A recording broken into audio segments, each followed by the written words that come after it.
Welcome back to kitchen tales. ഇന്നത്തെ ഒരു recipe video ഈസിയുമാണ്. നിങ്ങൾക്ക് ഡിന്നറിനും ബ്രേക്ക്ഫാസ്റ്റിനും ഒരേപോലെ ലഞ്ചിനും ഒരേപോലെ യൂസ് ചെയ്യാൻ പറ്റിയ റെസിപ്പിയാണ്. ഡിഷസിൻ്റെ കോമ്പിനേഷൻസ് മാത്രം അങ്ങോട്ടും ഇങ്ങോട്ടൊക്കെ ഒന്ന് മാറ്റിയാൽ മതി. അപ്പോൾ ഇന്നത്തെ വീഡിയോയുടെ റെസിപ്പി പ്രോൺ മോളി ആൻഡ് അതിൻ്റെ കൂടെയുള്ള എൻ്റെ കോമ്പിനേഷൻസുമാണ് വീഡിയോ. ചില റെസിപ്പീസ് എവിടെന്നെങ്കിലൊക്കെ ഞാൻ ട്രൈ ചെയ്തതിൻ്റെ ഇൻസ്പിറേഷൻ ആയിരിക്കും. ഞാൻ അവന്യൂ റീജിയനിൽ ഒരു ഫംഗ്ഷന് പോയപ്പോൾ ഞാൻ അവിടെ നിന്ന് ട്രൈ ചെയ്താൽ അവരുടെ മിക്ക ഫംഗ്ഷൻസിനും ഉണ്ടാവും ഈ പ്രോൺ മോളി വിത്ത് അപ്പോൾ അല്ലെങ്കിൽ ഇടിയപ്പോൾ അല്ലെങ്കിൽ അങ്ങനെ. അപ്പോൾ അതാണ് ഇന്നത്തെ വീഡിയോ. ഇത് നമുക്കൊരു 10 minutes കൊണ്ട് ഉണ്ടാക്കാവുന്ന റെസിപ്പിയാണ്. ഞാൻ അതുപോലെ തന്നെ ഏത് സൈസ് പ്രോൺസ് വേണമെങ്കിലും എടുക്കാം. വലിയ പ്രോൺസ് ആണെങ്കിൽ കുറച്ചും കൂടി അപ്പീലിംഗ് ആയിരിക്കും. അപ്പോൾ ഞാൻ ടൈഗർ പ്രോൺസ് ആണ് യൂസ് ചെയ്യണേ. നിങ്ങൾക്ക് വൈറ്റ് പ്രോൺസ് ആണെങ്കിലും യൂസ് ചെയ്യാം, ചെറിയ ടൈപ്പ് പ്രോൺസ് ആണെങ്കിലും യൂസ് ചെയ്യാം. അപ്പോൾ ടൈഗർ പ്രോൺസിലോട്ട് സോൾട്ട് ആവശ്യത്തിന്, മഞ്ഞൾപ്പൊടി ഒരു 1/4 ടീസ്പൂൺ ആൻഡ് പെപ്പർ ഇത്രയിട്ട് നന്നായിട്ട് മാരിനേറ്റ് ചെയ്യുക. ഒരു 1/2 hour മാരിനേറ്റ് ചെയ്ത് വെക്കുക. ഇനി പാനിൽ കോക്കനട്ട് ഓയിൽ ആഡ് ചെയ്യുക. ആൻഡ് നമ്മൾ നേരത്തെ മാരിനേറ്റ് ചെയ്ത് പ്രോൺസ് ജസ്റ്റ് ഒന്ന് ഹാഫ് കുക്ക് ചെയ്തെടുക്കുക. ഇത് ഫിഷ് മോളിയൊക്കെ ചെയ്യണ പോലെ തന്നെ, ബട്ട് കുറച്ചും കൂടി മസാലയുണ്ട് പ്രോൺ മോളിക്ക്. ഒരുപാട് അങ്ങ് ഫ്രൈ ആയി പോകണ്ട, ജസ്റ്റ് ഒന്ന് രണ്ട് സൈഡും 1 minute ഇട്ടാൽ മതി. ബിക്കോസ് നമ്മളിത് ഇനി കോക്കനട്ട് മിൽക്കിൽ കുക്ക് ചെയ്യണ കാരണം ഓവറായിട്ട് ഫ്രൈ ആയി പോകരുത്. ഓവറായിട്ട് ഫ്രൈ ചെയ്താൽ എന്ത് പറ്റും, പ്രോൺസ് ഹാർഡായി പോകും. അപ്പോൾ അങ്ങനെ ഒരിക്കലും ചെയ്യരുത്. ഇനി പ്രോൺസ് ഒരു പാത്രത്തിലോട്ട് മാറ്റി വെക്കാം. യെസ്, ഈ സെയിം പാത്രത്തിലോട്ട് തന്നെ കുറച്ചുകൂടി കോക്കനട്ട് ഓയിൽ ആഡ് ചെയ്യുക. ഇനി ഈ സെയിം പാത്രത്തിലോട്ട് ഇപ്പോൾ 1 കിലോ പ്രോൺസ് ആണെങ്കിൽ 1 കപ്പ് നീളത്തിലരിഞ്ഞ സവാള. അത് ഒരുപാട് അങ്ങ് ബ്രൗൺ ആവണ്ട, ജസ്റ്റ് ഒന്ന് ട്രാൻസ്പെറൻ്റ് ആകുമ്പോൾ മാറ്റി വെക്കണം. ഇത്രയും ആയാൽ മതി. സവാള ട്രാൻസ്പെറൻ്റ് ആയി കഴിയുമ്പോൾ ഒരു പാത്രത്തിലോട്ട് മാറ്റി വെക്കാം. ഈ സെയിം ഓയിലിലോട്ട് തന്നെ ഒരു 1/2 കപ്പ് ചെറുതായിട്ട് അരിഞ്ഞ സവാള. ഇത് നന്നായിട്ട് സോട്ടേ ആവണം.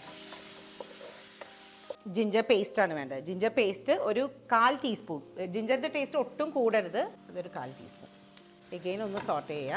ആൻഡ് പച്ചമുളക് ഒരു 4 എണ്ണം, നമ്മുടെ എരിവിനനുസരിച്ചിട്ടുള്ള പച്ചമുളക് ഇതുപോലെ സ്ലിറ്റ് ചെയ്ത്. ഇനി ടൊമാറ്റോ ചെറുതായിട്ട് അരിഞ്ഞിട്ട് ഒരു ടൊമാറ്റോ ചെറുതായിട്ട് അരിഞ്ഞത് ആഡ് ചെയ്യും. നന്നായിട്ട് സോട്ടേ ആവണം. ഇനി ശരിക്കും ടൊമാറ്റോ നന്നായിട്ട് സോട്ടേ ആയിട്ട് വേണം അടുത്ത ഇൻഗ്രീഡിയൻസ് ആഡ് ചെയ്യാനായിട്ട്.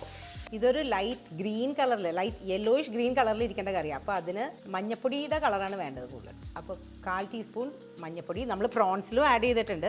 1/4 ടീസ്പൂൺ മസാലപ്പൊടി, വീട്ടിൽ തന്നെ പൊടിപ്പിക്കുന്ന മസാലപ്പൊടി, ഗരം മസാല. ആൻഡ് 1/4 ടീസ്പൂൺ മല്ലിപ്പൊടി. ഞാനൊരു 1/2 kg പ്രോൺസിൻ്റെ ക്വാണ്ടിറ്റിയാണ് പറയണത് കേട്ടോ. ആൻഡ് സ്പൈസി മുളക് പൊടി, അതും 1/4 ടീസ്പൂൺ. പൊടികൾ ഒരിക്കലും കൂടിപ്പോരുത്. കൂടിപ്പോയി കഴിഞ്ഞാൽ ഭയങ്കര ഒരു കുത്തൽ വരും. ഇത് പ്രോൺ മോളി ആയതുകൊണ്ട് ലൈറ്റായിട്ടുള്ള ഫ്ലേവറിലിരിക്കണതാണ് ടേസ്റ്റ്. ഇനി നമ്മൾ നേരത്തെ ഹാഫ് കുക്ക് ചെയ്ത് വെച്ച പ്രോൺസ് ആഡ് ചെയ്യുക.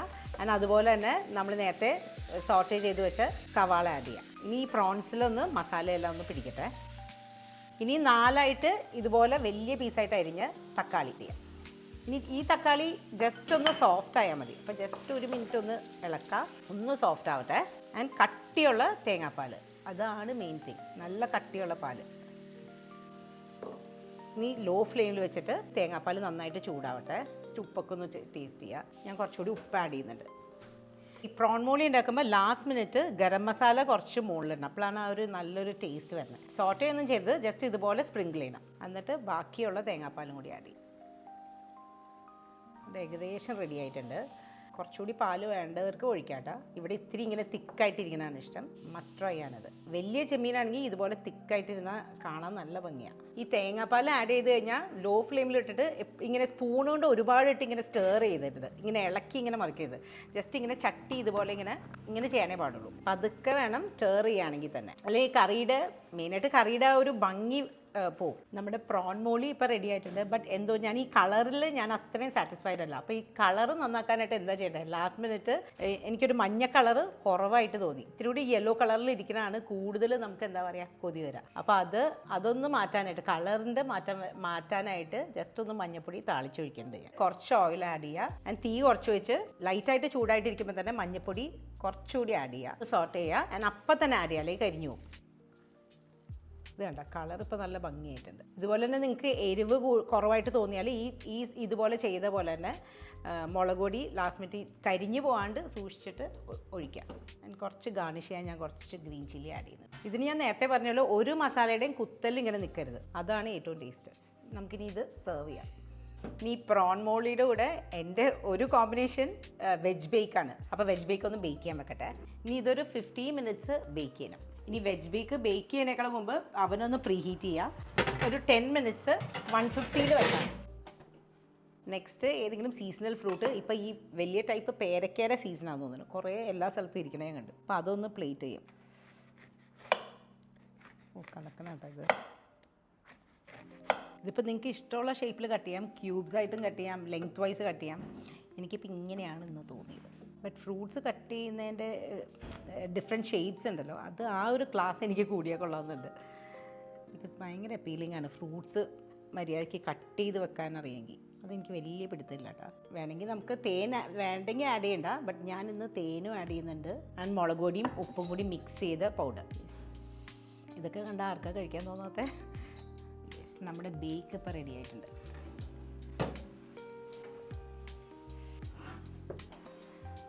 ഈ ബേക്സ് ഇപ്പോൾ നോൺ വെജ് ബേക്സ് ആണെങ്കിലും അതെ, വെജ് ആണെങ്കിലും അതെ, ഒരു 5 മിനിറ്റ് എടുക്കും ഒന്ന് സെറ്റ് ആവാനായിട്ട്. എന്നിട്ട് വേണം സെർവ് ചെയ്യാനായിട്ട്. അപ്പോൾ ഒരു 5 മിനിറ്റ് കഴിഞ്ഞിട്ട് സെർവ് ചെയ്യും. നെക്സ്റ്റ് ഈ ബേക്കിൻ്റെ കൂടെ സെർവ് ചെയ്യാനായിട്ട് ഗാർലിക് ബ്രെഡാണ് എൻ്റെ ഓപ്ഷൻ.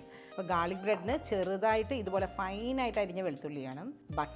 ബട്ടർ എപ്പോഴും റൂം ടെമ്പറേച്ചറിലായിട്ടുള്ള ബട്ടർ വേണം കേട്ടോ എടുക്കാനായിട്ട്. ഇതിപ്പോൾ ഞങ്ങൾ അത്രയും തണുപ്പ് പോയിട്ടില്ല. പിന്നെ ഓറിഗാനോ അല്ലെങ്കിൽ മിക്സ് ഹെർബ്സ് ആയാലും ഇടാം. ഇത് നിങ്ങൾക്ക് ഇഷ്ടമാണെങ്കിൽ മാത്രം ആഡ് ചെയ്താൽ മതി. നന്നായിട്ടൊന്ന് മിക്സ് ചെയ്യുക ആൻഡ് ബ്രെഡിൽ തേക്കാം, നമ്മൾ ജാമൊക്കെ തേക്കണ പോലെ. എന്നിട്ട് ടോസ്റ്റ് ചെയ്യാം. പാസ്ലി ലീവ്സ് വേണമെങ്കിലും ആഡ് ചെയ്യാം. ഫ്രഷ് ആയിട്ടുള്ള പാസ്ലി ലീവ്സ് ഫൈനായിട്ട് ചോപ്പ് ചെയ്തിട്ട് അത് നല്ല ഭംഗിയായിരിക്കും കാണാൻ. ബ്രെഡിൻ്റെ 2 സൈഡിലും നമ്മൾ നേരത്തെ ഉണ്ടാക്കിയ ബട്ടർ മാരിനേഷനല്ല, സ്പ്രെഡ് ചെയ്യുക ആൻഡ് നോൺ സ്റ്റിക്കിൻ്റെ പാനിലിട്ടൊന്ന് ടോസ്റ്റ് ചെയ്യുക. നമ്മൾ ബ്രെഡ് ടോസ്റ്റ് ചെയ്യുന്നതിനേക്കാൾ മുമ്പ് കുറച്ച് കുക്കിംഗ് ഒലിവ് ഓയിൽ ഒന്ന് പാത്രത്തിൽ ആഡ് ചെയ്യുക. അത് പെട്ടെന്ന് ബ്രെഡ് കരിഞ്ഞു പോകാണ്ടിരിക്കാനായിട്ടാണ്. എന്നിട്ട് നമ്മൾ ബട്ടർ സ്പ്രെഡ് ചെയ്ത് ബ്രെഡ് ആഡ് ചെയ്യുക. ഇനി നന്നായിട്ട് ക്രിസ്പ് ആവട്ടെ, മുരിയട്ടെ. നല്ല ക്രിസ്പി ആയിട്ടുള്ള ബ്രെഡാണ്, ഗാർലിക് ബ്രെഡാണ് ഇഷ്ടമെന്ന് വെച്ചാൽ ഫ്ലെയിം ഓഫ് ചെയ്തിട്ട് ഈ ചൂടായിട്ടുള്ള പാത്രത്തിൽ തന്നെ ബ്രെഡ് റെസ്റ്റ് ചെയ്യട്ടെ. ഇനി ഇന്നത്തെ റെസിപ്പി പ്രോൺ മോളി ഒന്ന് പ്ലേറ്റ് ചെയ്യാം. ഇത് കുറച്ച് സൈസുള്ള പ്രോൺസ് ആണ്, ഞാൻ നേരത്തെ പറഞ്ഞു കേട്ടോ. സൈസുള്ള പ്രോൺസ് ആയിരിക്കും കാണാൻ ഭംഗി. ടേസ്റ്റ് ചെയ്താലും കുഴപ്പമുണ്ടാവില്ല. ഓൺലി തിങ് മസാലകൾ കൂടരുത്. ഇനി നമ്മൾ വലിയ പീസായിട്ട് ഇട്ട് ടൊമാറ്റോ ഉണ്ടല്ലോ, അതിങ്ങനെ കറിയുടെ മേലെ ഇങ്ങനെ വെക്കുക, ഗാർണിഷിങ്ങിന് വേണ്ടി. 2-3 സ്ലിറ്റ് ചെയ്ത് ഗ്രീൻ ചില്ലി വെക്കുക. നെക്സ്റ്റ് നമ്മൾ നേരത്തെ റെഡിയാക്കിയ ഗാർലിക് ബ്രെഡ്. ഞാനിതൊക്കെ ഒരു ഓപ്ഷൻസ് തരണമെന്നുള്ളൂ കേട്ടോ, നിങ്ങൾക്ക് നിങ്ങളുടെ ടേസ്റ്റ് പോലെ ചെയ്യാം. Yes, set. നെക്സ്റ്റ് ഈ പ്രോൺ മോളിയുടെ കൂടെ ഇവിടെ എല്ലാവരും പ്രിഫർ ചെയ്യുന്ന ഈ തിന്നായിട്ടുള്ള പത്തിരിയാണ്. അപ്പോൾ അതാണ് ഇത് ഞങ്ങൾ പുറത്തുനിന്ന് മേടിച്ചാൽ കേട്ടോ, ഫ്രം കലൂർ. നമ്മുടെ recipe prawn molee and pathiri. ഇടിയപ്പത്തിൻ്റെ കൂടെയും ഇത് നല്ല veg bake, garlic bread and prawn molee അങ്ങനെ സ്പൈസി അല്ലാത്ത കാരണം ഞാൻ എൻ്റെ എഗ് റോസ്റ്റ് 5 ഡിഫറെൻറ്റ് എഗ് ഡിഷസിൻ്റെ റെസിപ്പീസിലിട്ടേക്കണേ ഇടിയപ്പത്തിൻ്റെ കൂടെ സെർവ് ചെയ്യുന്ന എഗ് റോസ്റ്റും കൂടി വെച്ചിട്ടുണ്ട്. ഇത് ഡിന്നർ ഐഡിയ ആയിട്ടും നല്ലതാണ്, ബ്രേക്ക്ഫാസ്റ്റ് ഐഡിയ ആയിട്ടും നല്ല. ഒരു മെനു പ്ലാൻ ചെയ്യുമ്പോൾ പിള്ളേർക്കും കൂടി ഇഷ്ടമാവുന്ന രീതിയിൽ വേണം ചെയ്യാനായിട്ട്. അതാണ് ഞാൻ ഈ വെജ് ബേക്കും ഗാർലിക് ബ്രെഡും ആൻഡ് പ്രോൺ മോളി ആൻഡ് അപ്പം എല്ലാവർക്കും ഒരുമാതിരി എല്ലാവരും തന്നെ ഇഷ്ടപ്പെടും. ആൻഡ് കട്ട് ഫ്രൂട്ട്സ് അതെപ്പോഴും നല്ല അപ്പീലിംഗ് ആണ്. നമ്മളിങ്ങനെ ഫ്രൂട്ട്സ് ഓർത്ത് ഇങ്ങനെ കട്ട് ചെയ്ത് വെക്കുമ്പോൾ ബ്രേക്ക്ഫാസ്റ്റിനാണ് കൂടുതലും നല്ലത്. ബിക്കോസ് ഡിന്നറിന് നമ്മൾ ഭക്ഷണം കഴിച്ച് കഴിഞ്ഞിട്ട് ഫ്രൂട്ട്സ് കഴിക്കരുതെന്ന് പറയും. പക്ഷേ എന്തൊക്കെയാലും ടേബിളിൽ വെക്കുമ്പോൾ നല്ല ഭംഗിയാണ്.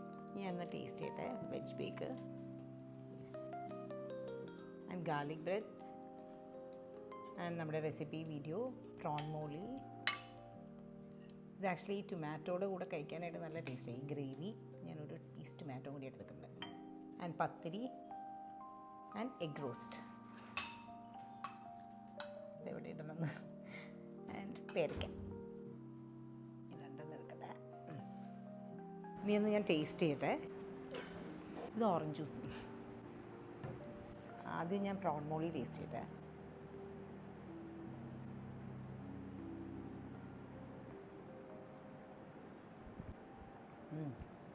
നല്ല വെജ് ബേക്ക്. ഞാനങ്ങനെ ഗാർലിക് ബ്രെഡിൻ്റെ ഫാനല്ല കേട്ടോ, അത് കാരണം ഗാർലിക് ബ്രെഡ് അങ്ങനെ കഴിക്കുന്നില്ല. ബട്ട് വെജ് ബേക്കിൻ്റെ വലിയ ഫാനാണ്. ചിലപ്പോൾ ഡിന്നറിന് പോകുമ്പോൾ ചിലപ്പോൾ ഇത് പുറത്ത് എവിടെയെങ്കിലും പോകുകയാണെങ്കിൽ ഇത് മാത്രമേ കഴിക്കുള്ളൂ. ഏറ്റവും ഇഷ്ടം എനിക്ക് കാസിനോടെയാണ്. ആ മിക്സ് ഹെർബ്സും കൂടി ഇട്ടിട്ടുണ്ട്, അത് കാരണം ഭയങ്കര നല്ല ഈ വെജ് ബേക്കിൽ. എഗ് റോസ്റ്റും ഈ പ്രോൺ മോളിയുടെ ഗ്രേവിയും കൂടി ആയിട്ടാണെങ്കിലും നല്ല. പേരയ്ക്ക് ഇങ്ങനെ കട്ട് ചെയ്ത് വെക്കുമ്പോൾ നമുക്ക് കുറച്ചുകൂടി കഴിക്കാൻ തോന്നും, ഭയങ്കര തിന്നായതുകൊണ്ട്. ഇപ്പോൾ ഫ്രൂട്ട്സ് ഇതുപോലെ പല ഷേപ്പിൽ കട്ട് ചെയ്ത് വെക്കുകയാണെങ്കിൽ കുറേ കൂടെ കഴിക്കാൻ തോന്നും.